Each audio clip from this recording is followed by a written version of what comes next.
কক্সবাজারের উখিয়া ক্যাম্পের বাইরে অবৈধভাবে বসবাস করা ৬০০-রও বেশি রোহিঙ্গাকে আটক করেছে যৌথ বাহিনী। ভোরে উখিয়ার বালুখালী এবং আশপাশের এলাকায় সেনাবাহিনীর নেতৃত্বে যৌথ বাহিনী অভিযান চালায়। এ সময় ৬ শতাধিক রোহিঙ্গাকে আটক করা হয়। সেনাবাহিনীর পক্ষ থেকে জানানো হয়, তারা ক্যাম্পের বাইরে অবৈধভাবে বসবাস করছিলেন।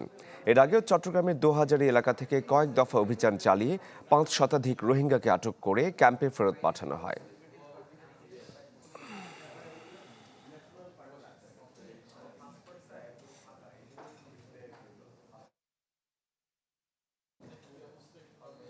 দর্শক, এই বিষয়ে আরো বিস্তারিত খবর জানাতে কক্সবাজার থেকে আমাদের সাথে এই মুহূর্তে সরাসরি যুক্ত হয়েছেন সহকর্মী আজিম নেহাদ। আজিম, বিস্তারিত ঘটনা আপনার কাছে জানতে চাই এবং যাদেরকে এই ৬০০ রোহিঙ্গাকে তাদেরকে কখন নাগাদ ক্যাম্পে ফেরত পাঠানো হবে?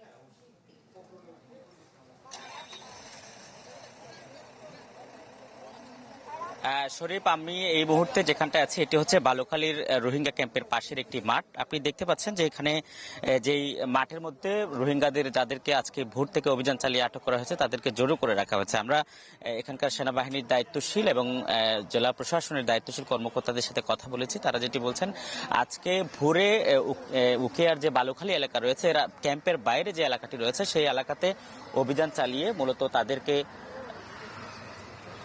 তাদেরকে সেখান থেকে আটক করা হয়। মূলত তারা ক্যাম্পের বাইরে এসে বিভিন্ন বাসাবাড়িতে ভাড়া থাকতেন এবং কেউ কেউ ভাড়া থাকতেন, কেউ কেউ পাহাড় কেটে সেখানে বাড়ি তৈরি করে সেখানে বসবাস করতেন।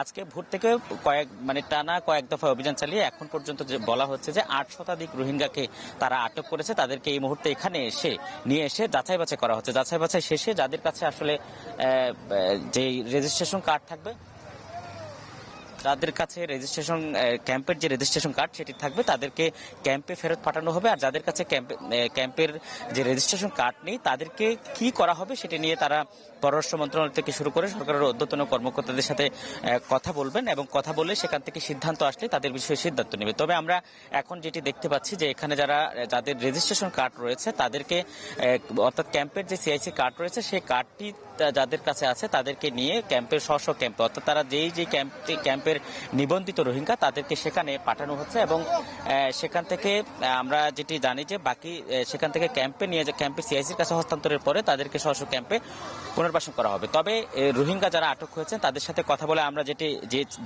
জেনেছি যে তারা মূলত 24, 23 এবং 22 সহ বিভিন্ন সালে, অর্থাৎ গত কয়েক বছরের মধ্যে মিয়ানমার থেকে তারা বাংলাদেশে পালিয়ে এসেছেন।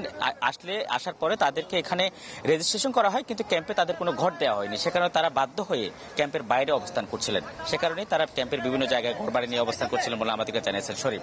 নেহাদ, ধন্যবাদ আপনাকে। দর্শক, কক্সবাজার থেকে সহকর্মী আজিম নেহাদ আমাদের সাথে যুক্ত হয়েছিলেন।